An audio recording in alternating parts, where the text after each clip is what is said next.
नमस्कार. न्यूज डंकामध्ये मी महेश विचारे आपल्या सगळ्यांचं मनपूर्वक स्वागत करतो. मित्रांनो, सध्या लोकसभेच्या निवडणुकीच्या अनुषंगाने बारामती हे महाराष्ट्रातलं एक प्रमुख केंद्र बनलेलं आहे. आता या ठिकाणी जे दोन उमेदवार आहेत, एकाच कुटुंबामधले सुप्रिया सुळे आणि सुनेत्रा पवार, तर यांच्या ज्या प्रचाराच्या सभा आहेत त्याचा नारळ हा फुटला. त्याच्यामध्ये सुप्रिया सुळे, शरद पवार यांच्या सभा झाल्या आणि दुसऱ्या दिवशी म्हणजे शनिवारी अजित पवारांची सभा झाली आणि त्या माध्यमातून प्रचाराला सुरुवात झाली. या दोन्ही प्रचार सभा ज्या आहेत त्याच्यामध्ये अर्थातच आपापल्या कार्याविषयी, आपण केलेल्या कामाविषयी, बारामतीच्या विकासाविषयी सगळी चर्चा झाली. पण त्याच्यामध्ये एक जो साम्य असलेला एक मुद्दा होता दोन्हीमधला, तो होता आंतरराष्ट्रीय मीडिया. तो म्हणजे न्यूयॉर्क टाइम्स. सुप्रिया सुळे ज्या वेळेला बोलायला उभ्या राहिल्या त्यावेळेला त्यांनी म्हटलं, काही पत्रकारांची नावं घेतली, त्याच्यामध्ये राजदीप सरदेसाई हे प्रामुख्याने नाव घेतलं की ते आज इथे आपल्या सभेसाठी आलेले आहेत. त्याचबरोबर आपली बारामतीची चर्चा, बारामतीच्या लोकसभा निवडणुकीची एकंदरीत जी रणधुमाळी आहे त्याची चर्चा ही आंतरराष्ट्रीय मीडियात सुद्धा होऊ लागलेली आहे. कारण या ठिकाणी न्यूयॉर्क टाइम्सचे पत्रकार सुद्धा आलेले आहेत. ते मूळचे अफगाणिस्तानमध्ये असतात, पण ते खास बारामती कव्हर करण्यासाठी आलेले आहेत आणि 2 दिवस ते इथे थांबून हे सगळं कव्हर करणार आहेत असं सुप्रिया सुळे म्हणाल्या. तोच नेमका उल्लेख अजित पवारांनी आपल्या भाषणामध्ये केला की न्यूयॉर्क टाइम्सचे पत्रकार त्या प्रचार सभेमध्ये आले होते. आता त्यांचं येण्यामागचं नेमकं कारण काय होतं, म्हणजे एवढं बारामतीची एवढी चर्चा न्यूयॉर्क टाइम्समध्ये यावी याचा नेमका काय अर्थ होता, काय त्यामागचं कारण असेल, हे त्यांनी जाणून घेण्याचा किंवा लोकांशी त्या संदर्भात सांगण्याचा लोकांना प्रयत्न केला. आणि त्याच्यात मग ते म्हणाले की ती जर सभा तुम्ही पाहिलीत, म्हणजे सुप्रिया सुळे शरद पवारांची जी प्रचार सभा होती जिथे प्रचाराचा नारळ फुटला, त्या सभेविषयी अजित पवार म्हणाले की त्या सभेचं वैशिष्ट्य असं होतं की त्या सभेमध्ये शरद पवार बसलेले आहेत, त्यांच्या पायाशी सुप्रिया सुळे बसलेले आहेत, दुसऱ्या बाजूला रोहित पवार बसलेले आहेत, युगेंद्र पवार जे अजित पवारांच्या आणखी एका बंधूंचे पुत्र आहेत ते सुद्धा बसलेले आहेत. ते सगळे असे शरद पवारांच्या पायाशी बसलेले होते आणि अशा प्रकारे आपण सगळं कुटुंब कसं एकत्र आहोत हे दाखवण्याचा प्रयत्न ते करत होते. हा उल्लेख अजित पवारांनी केला. तुम्हाला काय सांगू की अमेरिकेचा टाइम्सचा कोणतरी पत्रकार आलेले होते, राजदीप सरदेसाई पण आलेले होते, त्याच्यानंतर साहिल पण आलेले होते. मीडिया मोठा होता. नेमके पवारसाहेब तिथं वर बसलेले, पायापाशी सुप्रिया बसलेली, ह्या बाजूला रोहित आणि इथं युगेंद्र, अख्खं कुटुंब जवळ घेऊन बसले होते. बाबूराव तुम्ही इथं आहात, प्रकाशराव तुम्ही इथं आहात, कधी एकदा तरी एवढ्या सभा झाल्या असं जवळपास कोणी बसलो होतं का? साहेब तिथं बसले तर मी लांब कुठेतरी बसायचो, जवळ पण बसायचो नाही, बाकीचे सहकारी जवळ बसायचे.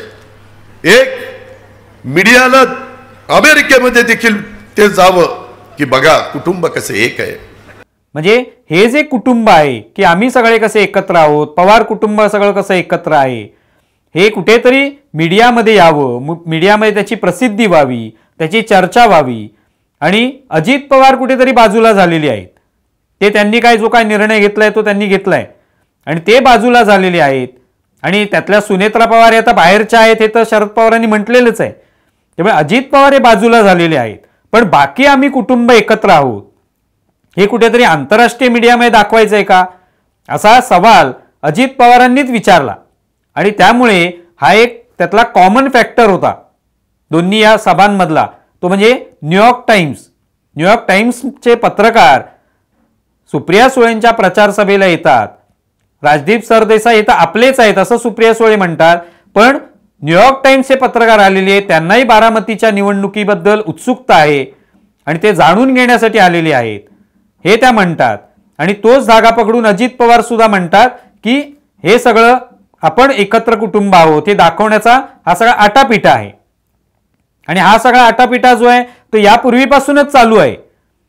आपण पाहिलेलं आहे की आता प्रचाराचा नारळ फुटला असला तरी गेल्या काही दिवसांपासून हे दोन्ही उमेदवार जे आहेत, सुनेत्रा पवार असतील, सुप्रिया सुळे असतील, वेगवेगळ्या ठिकाणी जात आहेत.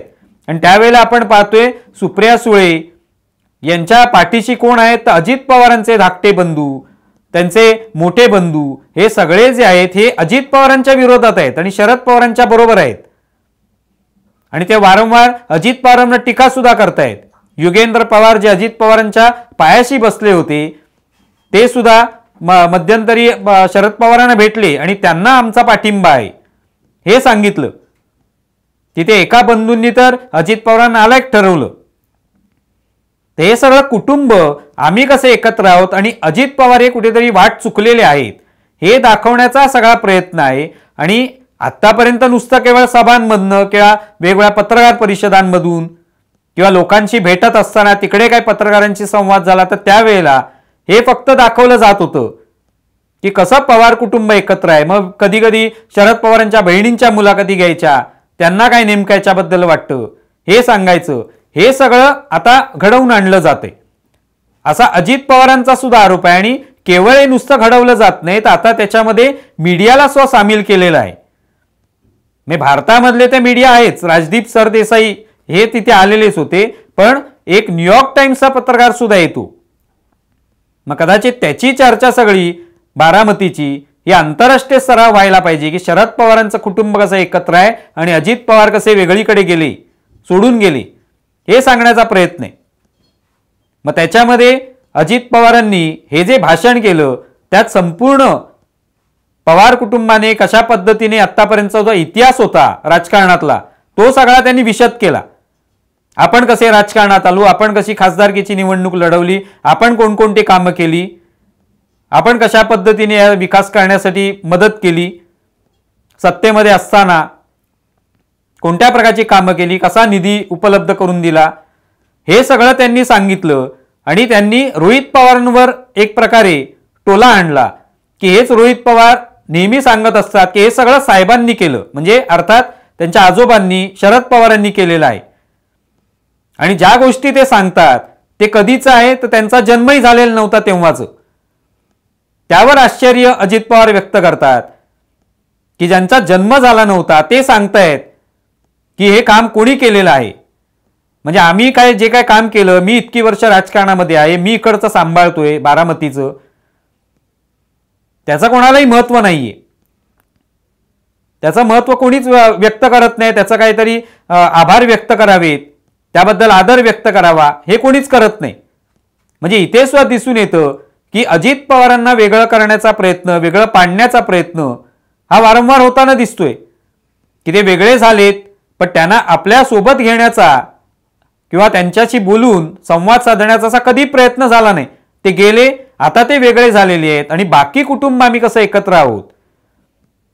शरद पवार हे कसे आधारवड आहेत आणि त्यांच्या पारंब्यांना लटकणारे, त्याचा आनंद घेणारे, झुलणारी अशी सगळी मुलं म्हणजे सुप्रिया सुळे किंवा रोहित पवार वगैरे हे सगळी नातवंड ही कशी सगळी आधारवडाच्या भोवती आहेत, त्यांच्या सावलीखाली आहेत, हे दाखवण्याचा प्रयत्न वारंवार होतोय. आणि आता त्याला साक्ष कोणाची मिळणार आहे तर न्यूयॉर्क टाइम्सची. तर हे सगळं या दोन्ही सभा ज्या झाल्या त्याच्यामध्ये अशा पद्धतीने कुटुंब केंद्रित अशा या सगळ्या दोन्ही सभा होत्या.